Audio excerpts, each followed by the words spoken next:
함께 인사하겠습니다. 당신은 존귀한 사람입니다. 당신은 존귀한 사람입니다. 잘 오셨습니다.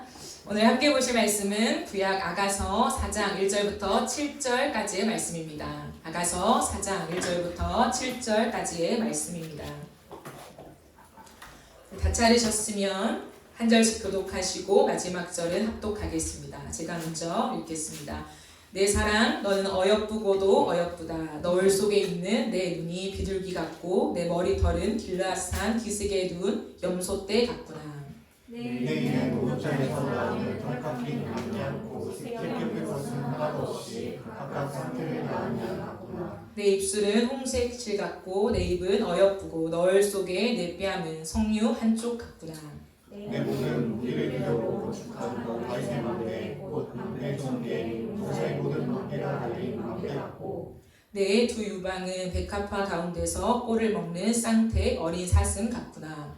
날이 저물고 그림자가 사라지기 전에 내가 골리앗과 유양의 작은 산으로 가리라. 함께 읽겠습니다. 나의 사랑 너는 어여쁘고 아무 흠이 없구나. 네.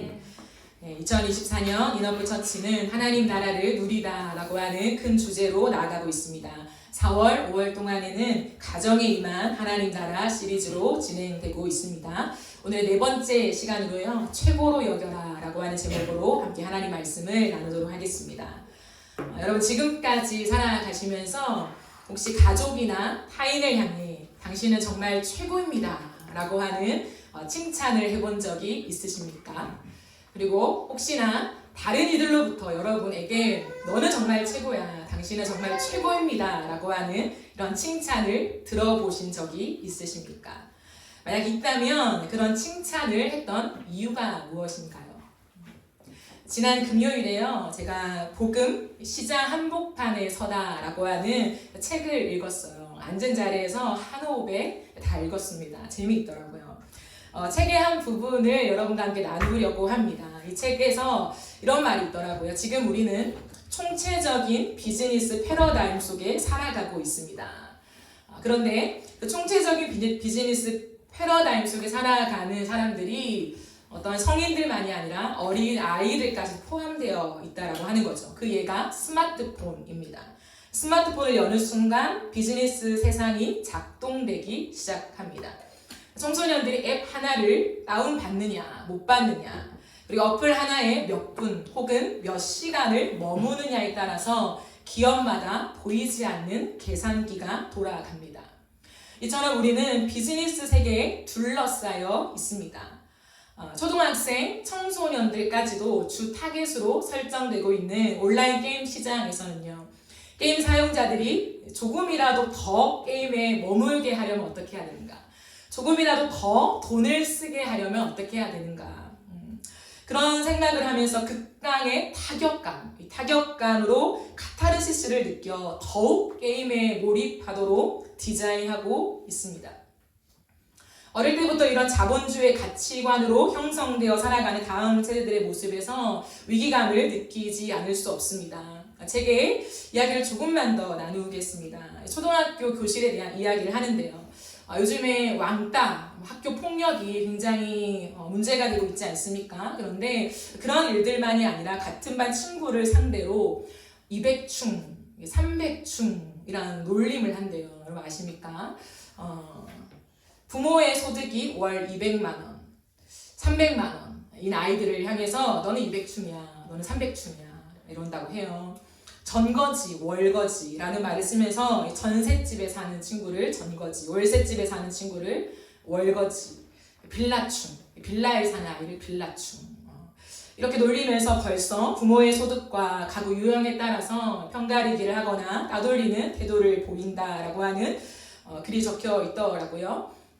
타자에 대한 건강한 관계성을 배우지 못한 채 다음 세대들이 자라고 있는 것을 우리는 확인하고 있습니다. 저 또한 위기감을 느끼는 것이 무엇이냐면 타자를 바라보고 대하는 우리의 태도와 칭찬의 기준이 건강하지 못한 것에 있습니다. 물론 능력이 좋고요, 실적이 우수하고 소득이 높으면 칭찬을 주고받을 수 있죠. 그런데 이것은 우리가 굳이 힘을 쏟지 않아도 너무 자연스러운 거라는 거죠. 이미 다 그렇게 형성되어 있습니다. 초등학생들마저도요. 그런데 이 방향으로 계속해서 간다면 제대로 된 월급을 가져오지 못하는 남편이나 아빠는 절대 최고가 될 수 없어요. 몇 년 동안 취업 준비만 하는 내 자녀 그리고 내 형제에게 최고라고 하는 칭찬을 절대 해줄 수가 없습니다. 그리고 본인은 절대 그 칭찬을 들을 수가 없죠. 넌 언제까지 이러고 있을래? 라고 하는 핀잔밖에 들을 길이 없습니다. 사람을 대하는 태도와 칭찬의 기준에서 가장 중요한 것이 있어요. 우리는 이것을 놓치면 안 됩니다. 그리고 그 태도를 견지하는 힘을 길러야 합니다.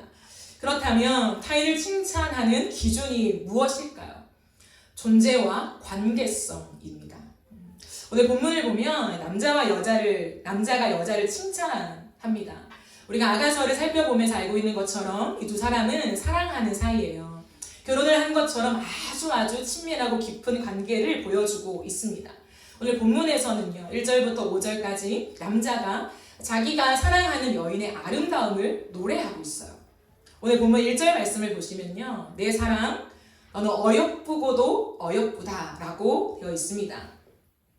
이 말씀을 히브리어 직역 성경으로 보면요, 이렇게 나와 있어요. 보라, 너는 아름답다. 내 사랑아, 보라, 너는 아름답다. 좀 더 의미가 다르죠? 얼마나 아름다운지 반복해서 감탄을 표현하고 있는 모습입니다. 남자가 여자에게 할 수 있는 최고의 칭찬은 아름답다라는 말이 아닐까요? 당신 참 아름답소 라고 하는 것이 여자가 들을 수 있는 참 최고의 칭찬이라고 생각합니다.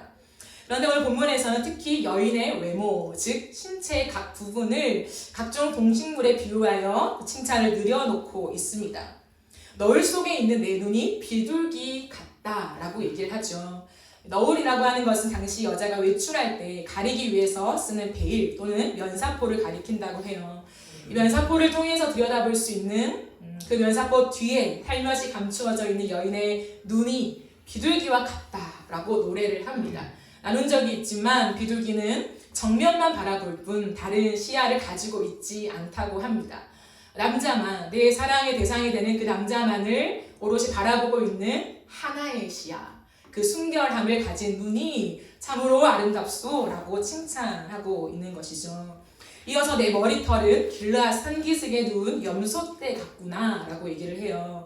히브리어 직역 성경에 보니까 이 누운 염소떼를요, 뛰어내려오는 염소떼라고 번역되어 있더라고요. 조금 더 맞는 표현 같습니다. 구불구불하고 검은 여인의 머릿결이 길르앗 산기슭에 검은 염소들이 굽이굽이 줄을 지어 내려오는 장면에 비유하고 있어요. 그뿐인가요? 이를 묘사합니다. 검은색과 대조되게 여인의 하얀 이를 묘사하면서 흰 암양에 비유하며 가지런한 이가 참으로 아름답다 노래합니다. 그리고 얼굴로 이어지죠. 이번에 붉은기를 찾습니다. 입술은 홍색시 같고 불그리한 뺨은 석류 같다. 그리고 여자의 긴 목을 이야기합니다. 망대에 비유하죠. 찾아보니까요, 이 여자의 목을 다윗의 망대와 같다라고 표현하는데 여기에 대한 주석이 분분하더라고요. 목이 망대처럼 곱고 높아서 자존심이 센 여자를 비유한다라고 표현되어 있기도 하고요. 망대처럼 난고불락해서 남자가 함부로 건드리지 못한, 범접하지 못한 그 여자의 꼿꼿함을 표현한다라고도 하고요.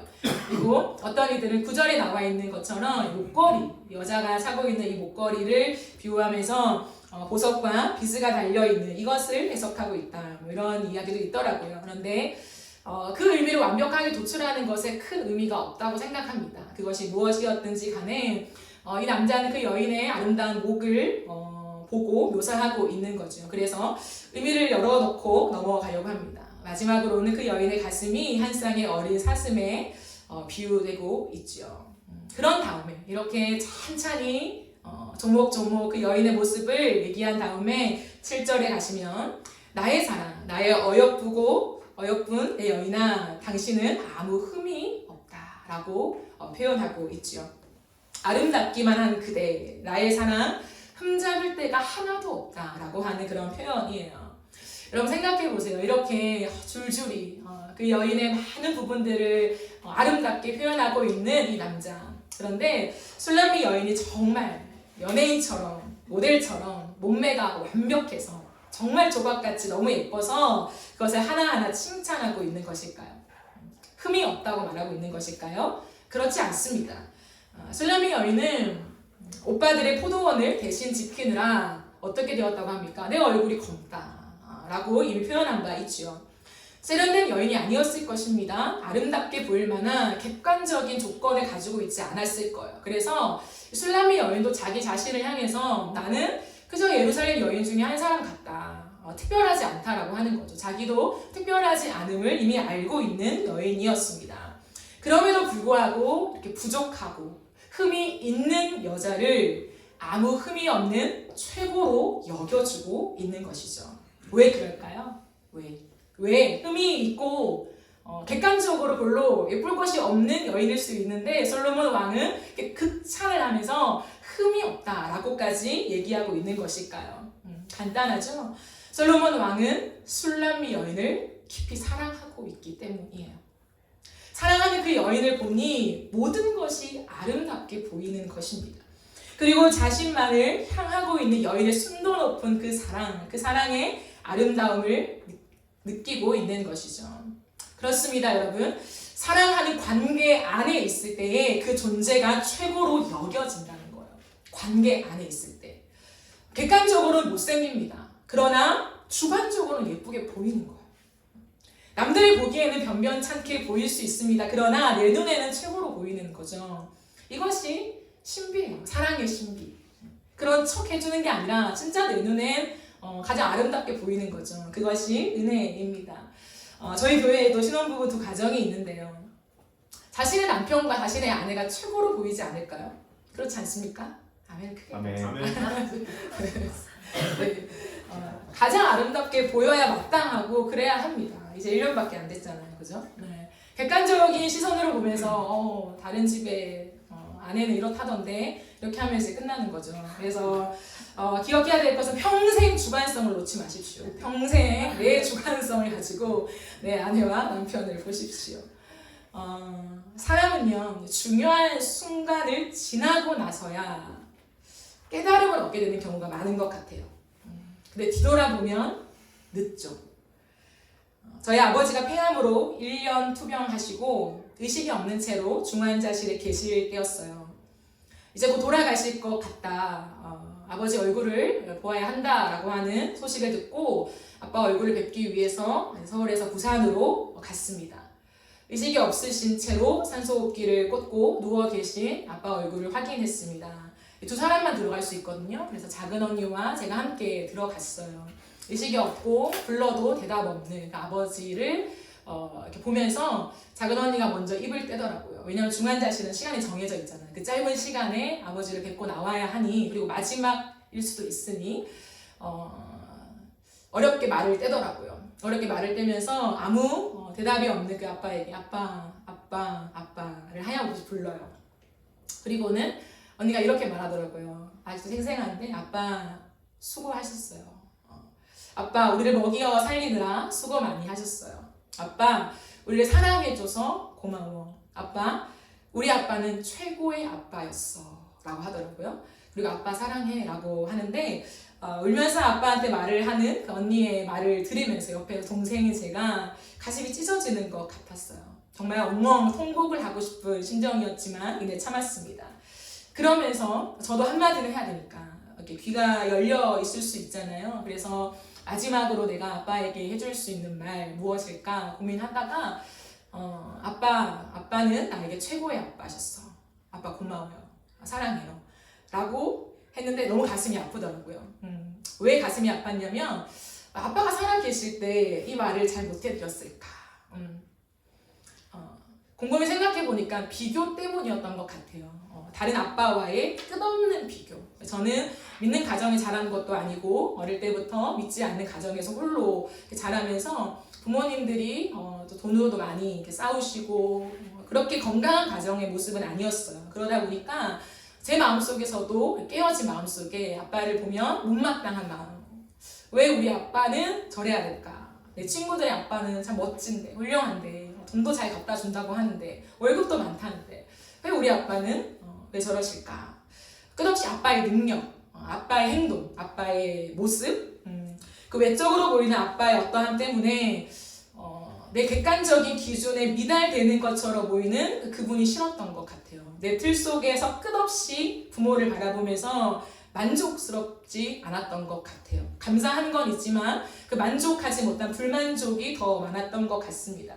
그런데 그날 병실에서 아빠한테 감사한 것을 쭉 나열하는데 그 모든 것은 아빠의 능력이 아니었어요. 그 어떤 것도 당신이 돈을 많이 벌어주셔서 감사했습니다. 이러한 목록이 아니라 그저 아빠의 존재였고 아빠와 나의 관계였어요. 내 아빠여서. 아빠가 내 곁에 있어준 것만으로 감사했죠. 매일 전화를 하셔서 밥은 잘 먹고 있냐? 돈은 있니? 돈 없으면 말해라. 돈 없으면 서럽다. 이 말을 꼭 하셨어요. 부산에서 전화하시면서. 그리고 항상 마지막에 사랑해 우리 딸 라고 표현하시는 그 아빠의 전화를 더 이상 듣지 못한다고 하는 그 슬픔이 좀 컸던 것 같습니다. 가끔 그런 생각을 합니다. 우리가 초등학생 시절에요. 어버이날, 지금 어버이날 시즌이잖아요. 어버이날이 되면 항상 부모님께 편지를 썼어요. 그 편지지 빼곡하게 엄마 아빠한테 감사한 내용을 적었던 기억이 납니다. 아주 작은 거에서도 엄마 아빠 감사해요. 그리고 마지막에 저는 항상 이 말을 적었어요. 엄마 아빠가 내 엄마 아빠라서 너무 좋아요. 거창한 선물을 사지 못해도 카네이션과 함께 그 편지를 드린 기억이 아직도 생생합니다. 근데 그때가 가장 순수하게 그리고 가장 건강하게 부모님을 누렸던 시간인 것 같아요. 내 부모를 누렸던 시간. 네, 세월이 지나면서 뭐가 그렇게 똑똑해졌는지 부모를 향해서 건방지게 대우했던 저의 모습들을 참 많이 회개했습니다. 우리는 어버이날도 앞두고 있죠.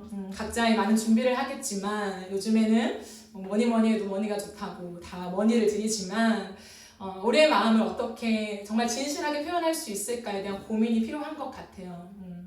어떤 선물, 돈, 좋은 레스토랑에 데리고 같이 모시고 가서 함께 시간을 보내는 것도 너무 좋지만 정말 내가 무엇 때문에 부모님을 이렇게 대접하고 싶어 하는가라고 했을 때 그 존재, 관계성, 때론 부족함이 보일 수 있지만 내 아빠여서, 내 엄마여서 라고 하는 그것이 우리에게 있으면 좋을 것 같습니다.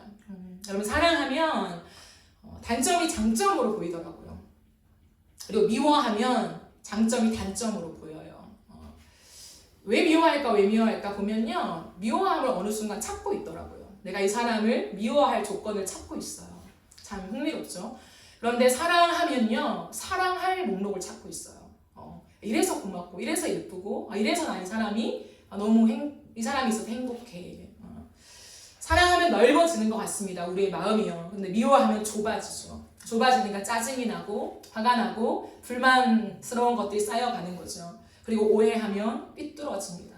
내가 왜 그래야 돼? 왜 나만 참아야 돼? 왜 나만 항상 사과해야 돼?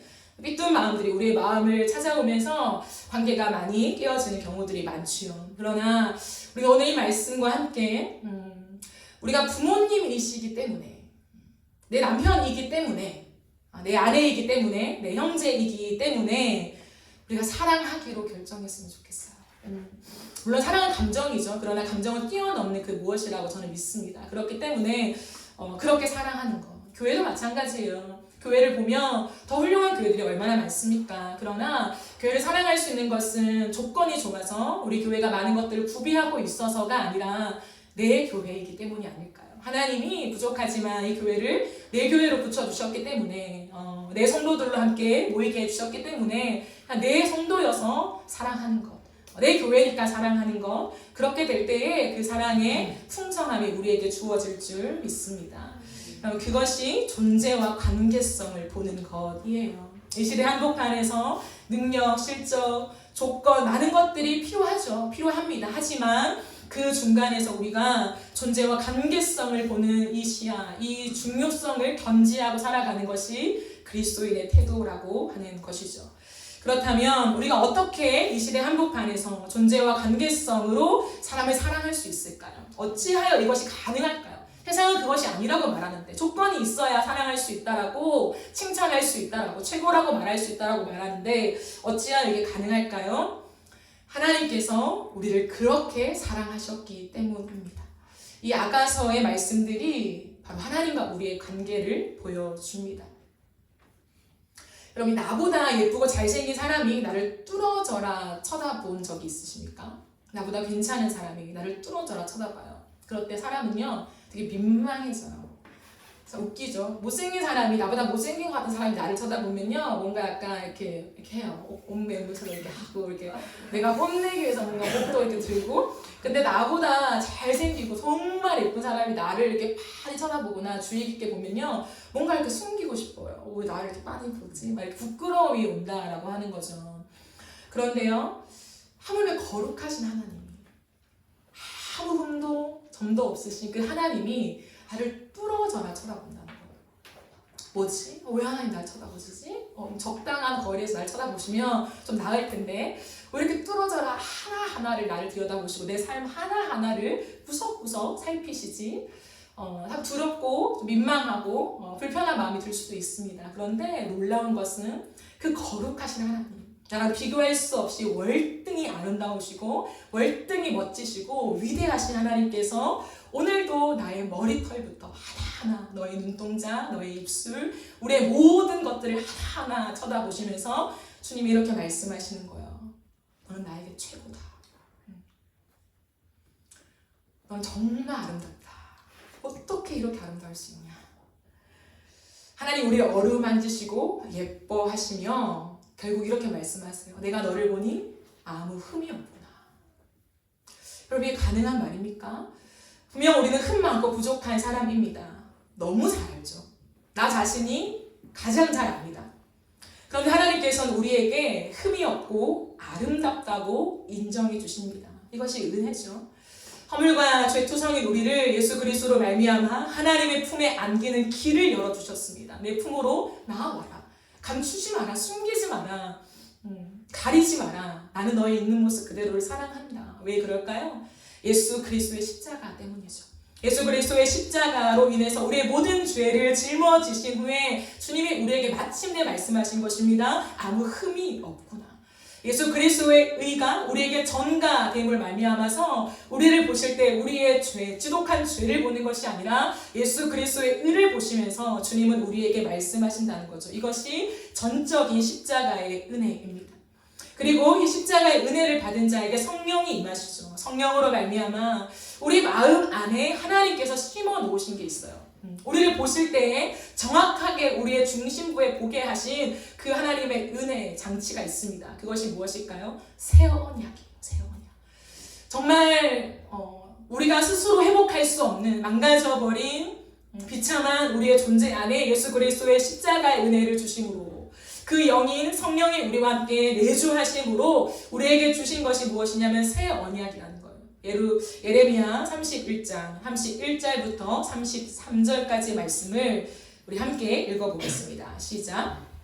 여호와의 말씀이니라. 보라, 날이 이르리니 내가 이스라엘 집과 유다 집에 새 언약을 맺으리라. 이 언약은 내가 그들의 조상들의 손을 잡고 애굽 땅에서 인도하여 내던 날에 맺은 것과 같지 아니할 것은 내가 그들의 남편이 되었어도 그들이 내 언약을 깨뜨렸습니다. 여호와의 말씀이니라. 그러나 그날 후에 내가 이스라엘 집과 맺을 언약은 이러하니 곧 내가 나의 법을 그들의 속에 두며 그들의 마음에 기록하여 나는 그들의 하나님이 되고 그들은 내 백성이 될 것이라. 여호와의 말씀이니라. 아멘. 그렇습니다. 주님은 우리 스스로 하나님 앞에서 정말 그 신부의 모습을 유지할 수 없는 우리에게 찾아오셔서 남편 대신 하나님을 버리고 우리 스스로 삶을 전개하기 위해서 우리의 삶의 웅덩이를 파면서 끝없이 결핍 속에 살아가고 있는 우리를 그냥 내버려 두지 아니하시고 예수 그리스도를 보내어 주셨습니다. 그리고 우리가 무언가를 행할 수 없을 때 찾아오신 그분이 이제는 우리의 심장에, 우리의 마음에 당신의 언약을 새겨 주셨습니다. 그것이 새 언약이지요. 그것은 우리의 어떠함이 아니라 성령께서 주신 언약입니다. 우리 안에 내주하신 성령께서 우리와 연합하여 일하시면서 하나님과 맺은 언약을 견지하며 이어갈 수 있도록 우리를 도우시는 하나님이신 줄 믿습니다. 그 성령이 우리 안에 계시기에 주님은 그 은혜 안에서 우리를 보시는 거죠. 성삼위 하나님의 완전하신 사랑, 그 친히 이루신 놀라운 구속의 사랑 안에서 무엇을 보십니까? 우리의 존재를 보신다는 거예요.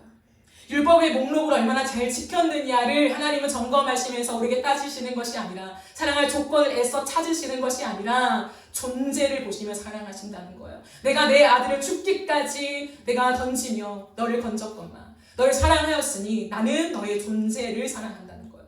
예수 그리스도의 핏값으로 삼바된 온 몸이 예수 그리스도의 피로 뒤덮여서 우리가 이제는 하나님의 것이 되었다 선언받은 그 은혜로 하나님은 우리의 존재를 보신다는 거예요. 여러분, 이것을 우리가 반드시 기억해야 합니다. 저와 여러분의 인생 속에 끝없이 하나님을 향해서 더 나은 삶, 더 도덕적인 삶을 살아야 하지요. 하지만 우리는 또 넘어질 수 있습니다. 또 무너질 수 있죠. 우리의 죄를 허용한다라는 것이 아니에요. 괜찮다라고 넘기는 것이 아닙니다. 그러나 우리가 언젠가 인생의 지점 속에 또 넘어지는 지점이 반드시 있을 것이라는 거죠. 그런데 그때 주님을 피해 숨지 마십시오. 하나님, 제가 죄로 인하여서 하나님 기뻐하시는 행동들을 많이 못했어요. 그러니 저를 많이 쳐다보지 마세요. 하나님, 제 인생을 구석구석 살피지 마세요. 죄밖에 드릴 것이 없습니다 라고 하면 너무 숨지 마세요. 왜? 우리가 아직 죄인 되었을 때 주님 우리를 사랑하셨다는 거예요. 우리가 잘나서가 아니라 우리가 아직 죄인 되었을 때 우리를 사랑하신 그 주님의 사랑이 있기 때문에 주님이 여전히 우리의 존재를 보신다는 거예요. 괜찮다. 너의 존재를 내가 오늘도 확인하마. 너의 존재로 내가 너를 안을 거야 라고 말씀하시며 우리가 다시 한번 그분 앞에 나아갈 때 하나님이 우리를 새롭게 해주시며 다시 세상 속에서 승리하라. 내 언약을 붙잡고 너의 힘이 아니라 성령의 도우심을 가지고 승리하라 라고 말씀하신다는 거예요. 그러므로 우리는 한 가지 붙잡아야 합니다. 내가 사는 것이 아니라 내 안에 성령과 동행하여 사는 인생임을 우리는 기억해야 합니다. 그것이 은혜를 아는 자의 태도입니다. 그래야 누군가를 향하여서 그 사람의 능력과 실적과 가진 조건으로 그 사람을 사랑하고 최고라고 말하는 것이 아니라 때로는 그 사람의 존재만으로도 당신이 나에게 최고요, 당신은 최고의 사람이요 라고 하는 찬사를 던질 수 있다라고 하는 거예요. 그러면 사람은 진실한 눈동자 속에서 나를 향한 칭찬을 먹고 삽니다. 그냥 대충 당신 최고예요, 최고예요, 최고예요 이것이 아니라 진실한 그 눈동자 속에 넌 정말 존귀하다, 넌 정말 최고야 라고 하는 누군가의 칭찬을 먹고 사람은 자라간다라고 하는 거예요. 여러분이 누군가에게 그 칭찬을 할 수 있는 사람이 되었으면 좋겠고, 또한 누군가에게 그 칭찬을 흠뻑 받는 그런 은혜가 있기를 간절히 바라고 소망합니다. 마지막으로 우리가 요한일서 말씀을 나누도록 하겠습니다. 4장 7절부터 13절까지의 말씀이 있어요. 이 말씀을 우리가 교독하면 좋을 것 같습니다. 7절부터요. 세번역 성경입니다. 제가 먼저 읽겠습니다. 사랑하는 여러분, 서로 사랑합시다. 사랑은 하나님에게서 난 것입니다. 사랑하는 사람은 다 하나님에게서 났고 하나님을 압니다. 사랑하지 않는 사람은 하나님을 알지 못합니다. 하나님은 사랑이시기 때문입니다. 하나님의 사랑이 우리에게 이렇게 드러났으니 곧 하나님이 자기 외아들을 세상에 보내주셔서 우리로 하여금 그로 말미암아 살게 해주신 것입니다. 사랑은 이 사실에 있으니 곧 우리가 하나님을 사랑한 것이 아니라 하나님이 우리를 사랑하셔서 자기 아들을 보내어 우리의 죄를 위하여 한복제물이 되게 하신 것입니다. 사랑하는 여러분, 하나님께서 이렇게까지 우리를 사랑하셨으니 우리도 서로 사랑해야 합니다. 지금까지 하나님을 본 사람은 없습니다. 그러나 우리가 서로 사랑하면 하나님이 우리 가운데 계시고 또 하나님의 사랑이 우리 가운데서 완성된 것입니다. 함께 읽을까요? 하나님이 우리에게 자기 영을 나누어 주셨습니다. 이것으로 우리가 하나님 안에 있고 또 하나님이 우리 안에 계시다는 것을 우리는 압니다. 아멘. 이 말씀들을 우리가 좀 기억하면 좋겠습니다. 그 하나님의 사랑, 자기 아들을 아낌없이 내어주시면서 우리와 화목하신 그 사랑, 그 사랑이 이렇게까지 우리에게 드러났다라고 말합니다. 저와 여러분은 오늘 그 사랑에 힘입어 예배하지 않습니까? 그 사랑에 힘입어 오늘도 세상 한가운데서 복음으로 산다라고 말하지 않습니까? 그렇다면 그 하나님의 사랑이 보여지는 인생을 우리가 살아야 할 것이에요. 세상이 말하는 그런 조건적인 사랑이 아니라 어느 한 경우에도 무조건적인 그 존재를 바라보고 관계성 안에서 믿어주고 신뢰하고 사랑할 수 있는 그 사랑을 할 수 있는 사람들이 세워져야 합니다. 그래야 조금 느려도, 조금 더뎌도, 조금 사람들 눈에는 능력자로 보이지 않아도 그 사람을 세워줄 수가 있어요. 능력이 없으면 설 수 없는 시대가 와버렸습니다. 잘하는 것이 특출한 것이 없으면 그 어떤 것도 도전해보지 못하는 그러한 시대가 되어버렸습니다. 그럼 이것은 복음이 아니지 않습니까? 때로는 더뎌도, 때로는 부족해도, 능력이 없어도 하나님 안에서 그 사람을 봐주며 그 존재를 확인해주며 그 관계성 안에서 아니야, 당신은 최고다, 할 수 있다. 여러분, 힘을 얻어야 뭔가를 도전해본다는 거예요. 근데 힘을 내보기도 전에 꺾어버리면 어떻게 선단 말입니까? 이 시대 청년들에게 또한 살아가는 우리 서로에게 그런 도전이 되었으면 좋겠습니다. 길을 꺾지 말고 잘하는 모든 것들을 다 잘라버리지 말고 설 수 있도록, 일단 나갈 수 있도록 또 나가보자. 세상 가운데 서보자. 실패를 너무 두려워하지 말자. 물론 계산은 해야 되겠지만 너무 거기에 매여서 사람에게 칭찬이 야박한 사람은 되지 않았으면 좋겠습니다. 그래서 이 시대 속에 정말 하나님의 사랑을 보여줄 수 있는 사람, 이것이 하나님의 사랑이라는 거구나, 이것이 교회에서 보여주는 사랑인가, 그 호기심과 기쁨과 무언가 궁금증을 가지고 교회에 올 수 있도록 만드는 그러한 역할들이 저와 여러분이 감당할 역할이 되기를 간절히 바라고 소망합니다. 이제 말씀을 맺겠습니다. 타인을 칭찬하는 기준이 무엇입니까? 존재와 관계성입니다. 어떻게 이것을 살아낼 수 있습니까? 하나님께서 우리를 이렇게 사랑하셨음을 믿을 때 가능합니다. 나를 이렇게 사랑하셨구나. 내가 아무런 자격이 없는 죄인이실 때에 하나님이 나를 선택하여 사랑하셨구나. 이것을 깊이 아는 자가 이 사랑을 할 수 있습니다. 예수 그리스도의 십자가 사랑으로 성령으로 주신 새 언약의 관계 안에서 우리의 존재를 사랑하셨습니다. 그리고 흠이 없고 아름답고 최고로 우리를 여겨주셨죠. 그러므로 이 칭찬에 반응하며 살아갑시다. 이 세상의 흐름에 너무 자연스럽게 반응하고 휩쓸려 가지 말고요. 하나님의 사랑, 이 사랑이 보여줄 수 없는, 세상이 보여줄 수 없는 하나님의 완전한 사랑에 우리가 반응하면서 그 사랑을 따라서 주어진 오늘 하루를 살아갑시다. 하나님께서 나에게 맺어주신 관계가 있습니다.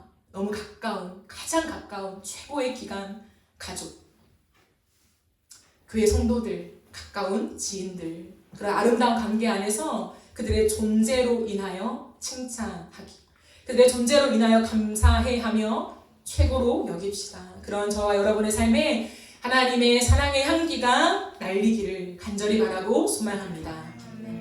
우리 함께 찬양하고 기도하는 시간을 가지도록 하겠습니다. 주님을 예배하는 것, 우리 찬양 같이 드리면 좋겠습니다.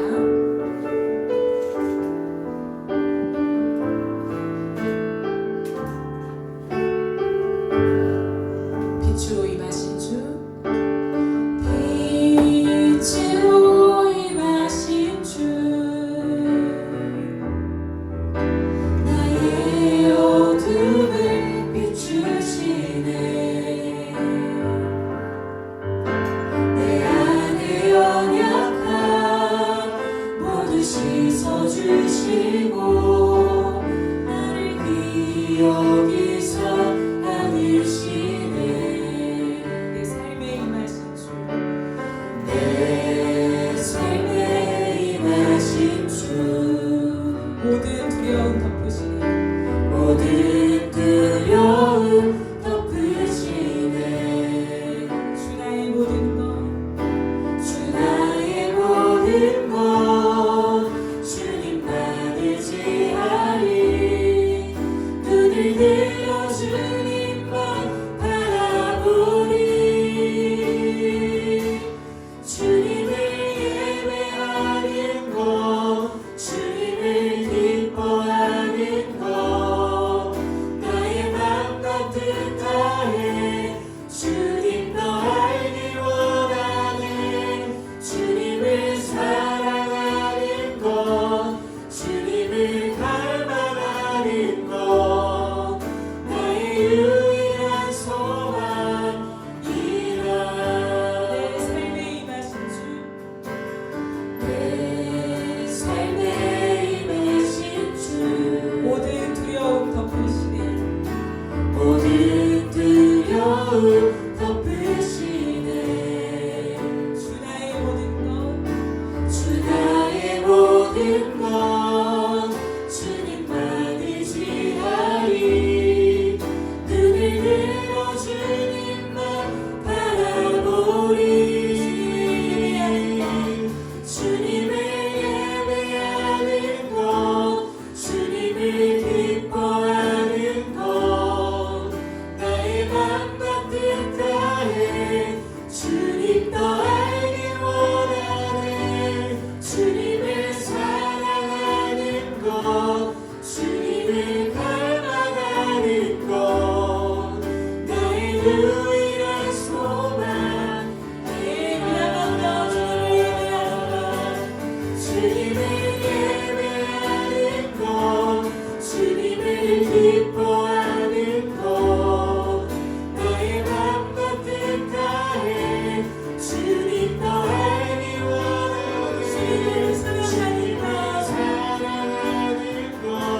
찬양으로 고백했듯이 하나님은 전능하시고 위대하신 분이십니다. 하나님은 당신의 능력으로 못할 것이 없으신 창조주이신 하나님이십니다. 그러나 오늘도 하나님의 아름다움과 그 온전한 사랑을 드러내실 때에 하나님의 방법, 그저 하나님이 창조주다라고 나타나시는 그런 방법으로 드러내시는 것이 아니라 연약하고 부족한 저와 여러분의 삶 속에 하나님의 사랑을 담아내기를 기대하십니다. 그 하나님의 사랑을 아십니까? 여전히 연약하고도 넘어지는 우리의 인생이지만 우리를 최고로 여기시면서 내는 너가 아름답다, 힘이 없다, 예수 그리스도의 온전하신 구속의 사랑으로 우리를 붙잡으시면서 삶을 살아가라. 너의 삶에 내 사랑을 담아낼 것이다. 세상에 줄 수 없는 사랑을 담아낼 것이라고 말씀하시는 그 하나님, 나를 믿어주신 하나님의 사랑을 아십니까? 우리가 그 사랑에 반응하며 나아가십시다. 하나님, 내가 죄인 되었을 때에, 하나님 여전히 지금도 죄인일 때에 나를 사랑하신 그 사랑이 나를 붙잡고 있음을 고백합니다. 하나님, 나를 최고로 여겨주시는 하나님의 사랑에 갚을 길이 없습니다. 나의 모든 삶의 순간을 주님께 내어드리며 성령 하나님과 동행하는 삶으로 살아가게 하여 주시옵소서. 주님 이름으로 함께 기도하며 나갑시다. 주여.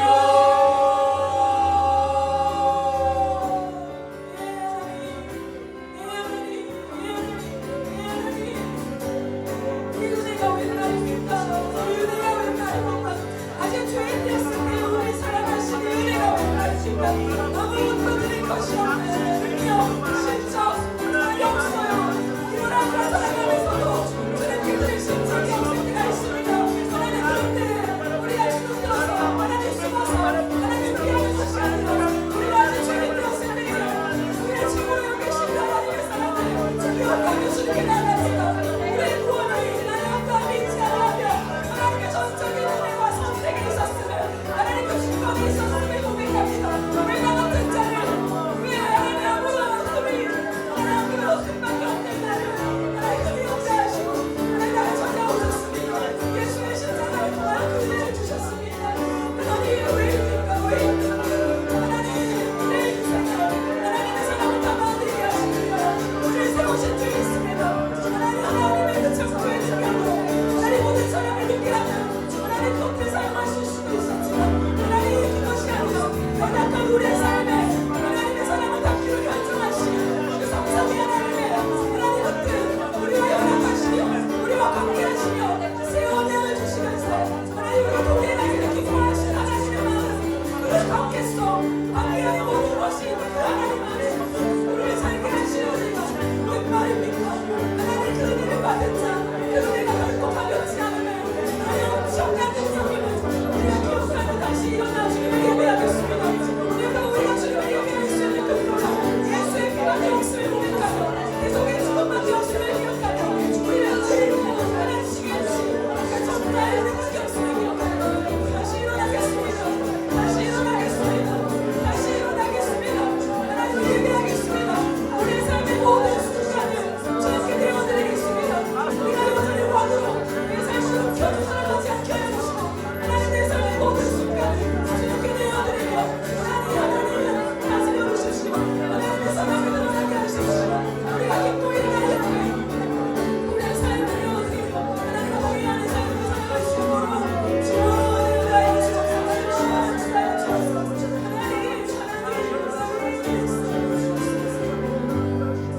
우리가 한 가지만 더 같이 기도하실 때 여러분 능력 필요하죠. 돈 필요하죠. 실적 필요하죠. 하지만 절대 변하지 않는 우선순위가 있어요. 하나님이 가르쳐주신 예수의 핏값으로 가르쳐주신 나를 구원하시면서 가르쳐주신 그 우선순위, 그것은 존재와 관계성 안에서 상대를 최고로 여기는 것입니다. 이것을 견지해야 돼요. 이걸 놓지 않기 위해서 꽉 붙잡고 우리의 우선순위를 떨어뜨리면 안 돼요. 이것으로 살아가야 예수 그리스도를 닮은 성품으로 복음으로 살아갈 수가 있는 것입니다. 우리가 이 시간 한 번 더 같이 기도하실 때 우리에게 주시는 관계가 어디 무엇입니까? 여러분에게 주신 가족들, 성도들, 여러분의 지인들, 그 사람들에게 하나님 내가 존재와 관계성으로 대하게 하여 주시고 하나님 그 사람을 그렇게 칭찬할 수 있도록 그 사람을 살리는 자가 될 수 있도록 하나님 객관성을 갖고 죽이는 자가 아니라 하나님께서 주관성을 가지고 그 사랑을 가지고 살리는 자로 하나님 내가 살게 하여 주시옵소서. 주님 나의 입술을 통하여 나의 격려와 칭찬을 통하여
왜 은혜입니까? 하나님 그 은혜가 은혜 되기를 원합니다. 너무 당연하여서, 너무 자연스러워서, 문 열고 들어와 예배드리는 것이 너무 익숙하여서 하나님의 은혜가 약해지지 않기를 원해요. 우리가 아직 죄인 되었을 때에 우리를 사랑하셔서 십자가 그 위에 자신의 아들을 내어주신 하나님의 사랑, 자신의 생명을 바쳐 우리를 사랑하신 예수 그리스도의 사랑, 그 모든 것을 붙잡고 견지하고 계신 성령 하나님의 사랑, 그 성삼위 하나님의 갚을 길 없고 측량할 수 없는 사랑을 어찌하여 우리에게 주셨습니까? 하나님 그 사랑을 아는 자로 이제는 우리의 인생 속에 다 헤아릴 수 없는 하나님의 사랑을 담아내기를 기대하시는 주의 마음인 줄 믿습니다. 잘난 척하지 않게 하시고 우리가 무언가 된 것처럼 착각하지 않게 하시고 은혜로 사는 자들이오니 그 십자가의 은혜 앞에 머물러 살게 하여 주옵소서.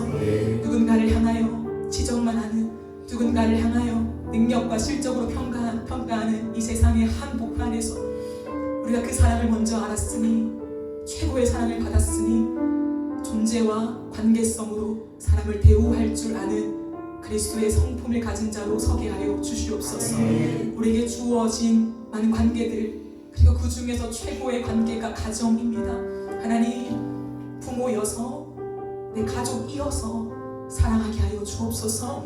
하나님, 그 사랑으로 우리가 세워주며 독려할 때에 가장 최고의 찬사를 내 가족에게 줄 때에 우리의 가족이 살아날 줄 믿습니다. 하나님, 그 가정의 회복이 우리를 통해 일어나게 하시고 이 땅 가운데, 이 무너져 있는 세상 가운데 깨어져가는 남녀 간의 관계 속에서도 하나님 그 사랑을 보여주는, 회복해 하는 그 중심 역할로 우리가 쓰임받게 하여 주시옵소서. 감사드리며 예수님의 이름으로 기도드립니다.